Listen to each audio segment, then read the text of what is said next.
अस्सलाम वालेकुम, मैं हूँ आयशा लखवानी, आपकी डाइटिशियन, आपकी मेंटोर। आज हम लोग बात करें कोलेस्ट्रॉल के बारे में। Cholesterol is a natural occurring substance. It's a waxy substance that is important for our body parts, for the functioning of our body parts and our cells and enzymes. इसका ज़्यादा होना खराब है। तो हम लोग सबसे पहले आज बात करेंगे कि कौन सी ऐसी चीज़ें हैं जिसका आप ख्याल रखिए ताकि आपका कोलेस्ट्रॉल ना बढ़े, और अगर बढ़ा हुआ है तो आप इसे कैसे कंट्रोल, इजी स्टेप से आप कैसे इसको कंट्रोल कर सकते हैं। नंबर 1, सबसे इम्पोर्टेंट, फाइबर। अगर आपका कोलेस्ट्रॉल बढ़ा हुआ है तो आप फाइबर का इस्तेमाल ज़रा ज़्यादा करिए। एक नॉर्मल क्लाइंट को मैं 20 ग्राम्स फाइबर का बोलती हूँ कि आपका फाइबर इतना होना चाहिए, लेकिन फॉर द कोलेस्ट्रॉल 30 to 35 आपको ग्राम्स फाइबर अपना लाजमी लेना है। आप इसको 2 to 4 servings of fruits and vegetable से भी आप ले लें।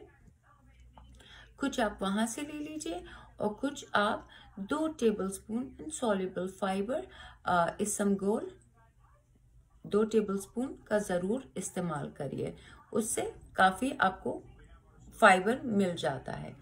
फिर हम बात करते हैं ऑयल्स की। देखिए, फैट, ये कह देना कि फैट बिल्कुल आपने अपनी बॉडी से ख़त्म करना है, that is not right. You need fats, good fats also. So हम लोग फैट्स के बारे में बात करते हैं। Quality and quantity of fat is important here, okay. So ये जो बाहर का खाना खाते हैं और जो डीप फ्राइड खाना जो कि बार बार तेल गरम होता है, जैसे फ्रेंच फ्राइज ले लीजिए, समोसे ले लीजिए, पूरियां ले लीजिए, जो बाहर का सामान होता है उसमें वो जो डीप फ्राइड करते हैं, दैट ऑयल वो बार बार फ्राई होता है, that oil is very bad, क्योंकि इससे एक चीज कंपाउंड निकलता है which is not good, so you have to avoid that। आप उसके बजाय अच्छा फैट का इस्तेमाल करिए, और अगर आपने फ्राइड आइटम खाना है तो फिर आप अपने घर में एयर फ्रायर और खुद ही बेक करके और अपना घर का ही फ्राई कर लें। अगर if you are really interested in having something that is fried के बगैर वो खाई नहीं जाएगी, ठीक है, तो आप खुद घर में उसको फ्राई कर लें and then don't use that oil again. बार बार ऑयल को फ्राई करने से बीमारियां होती हैं और ये कोलेस्ट्रॉल के लिए बिल्कुल अच्छा नहीं है। अब हम अच्छे फैट्स के बारे में बात करते हैं। अच्छा फैट के बारे में बात करते हैं तो आपको ये अच्छा फैट आमंड्स, सारे नट्स से मिलता है, वॉलनट से मिलता है, फैटी फिश से मिलता है, एवोकाडो से मिलता है। आप 1 टेबलस्पून चिया सीड ले सकते हैं, फ्लैक्स सीड ले सकते हैं, सेसमी सीड ले सकते हैं। These things are really good अगर हम अच्छे फैट्स के बारे में बात करिए। और आप कोलेस्ट्रॉल वालों के लिए मक्खन, मलाई एंड घी are not really good, so you should avoid these things. Fat के साथ साथ कोलेस्ट्रॉल वालों को बहुत ख्याल रखना है अपने कार्बोहाइड्रेट्स का भी, क्योंकि देखिए ज़्यादातर अक्सर यही देखा जाता है कि हर वक्त खाना नहीं बनाया जाता है, everybody wants to go out and eat. अगर आपने बाहर से बर्गर भी खा लिया तो पैटी तो है ही उसका फ्राइड, ठीक है, एक तो वो ऑयल हो गया, ऊपर से फिर वो बन, वो मैदे का बना हुआ and all that. So you really have to be very careful of your carbohydrates, for the intake of your carbohydrates, right. So आप जो रोटी इस्तेमाल करें, मेरे ये यहाँ पे कहने का ये मकसद नहीं है कि आप अपने कार्बोहाइड्रेट छोड़ दें, आप उसको अच्छा करिए। Make better choices for your carbs, because carbs are also very important as compared to like we say fats are important too। आप अपने आटे को फोर्टिफाइड कर सकते हैं। आप उसमें, जैसे मैं हमेशा बोलती हूँ कि आप आटे को मल्टीग्रेन आटा लीजिए, तो आप लोगों को समझ ही नहीं आता कि मल्टीग्रेन आटा क्या है, तो मैं आपको बताती हूँ मल्टीग्रेन आटा आप कैसे बना सकते हैं।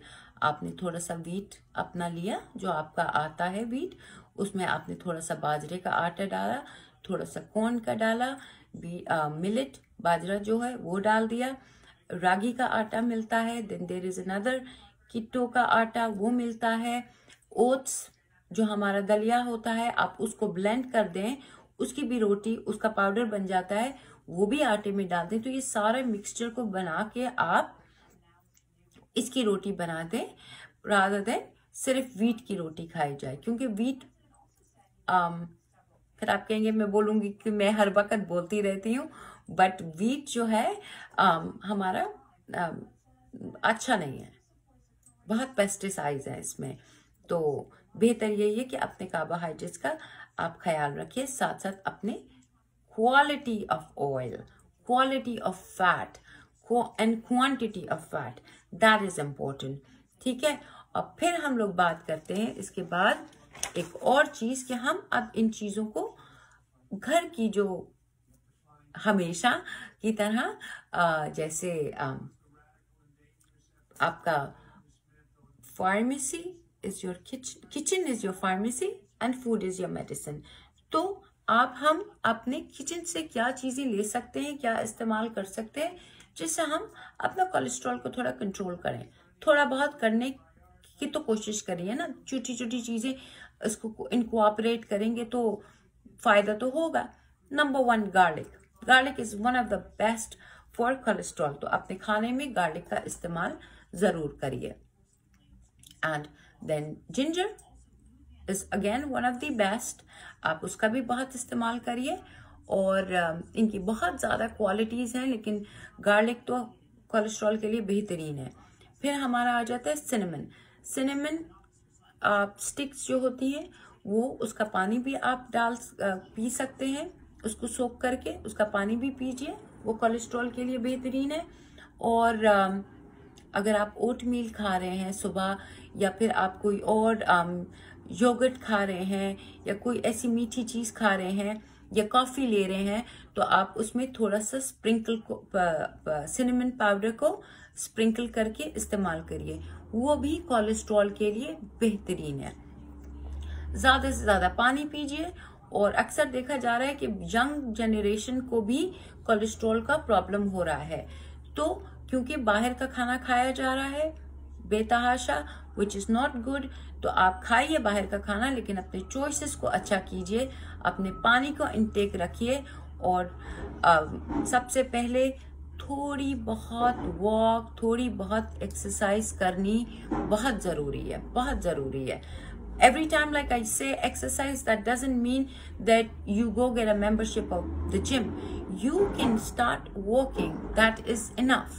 30 minutes, 20 minutes आप वॉक करें, बेहतरीन है आपके लिए। तो ठीक है, अब तक के लिए इतना ही बहुत है।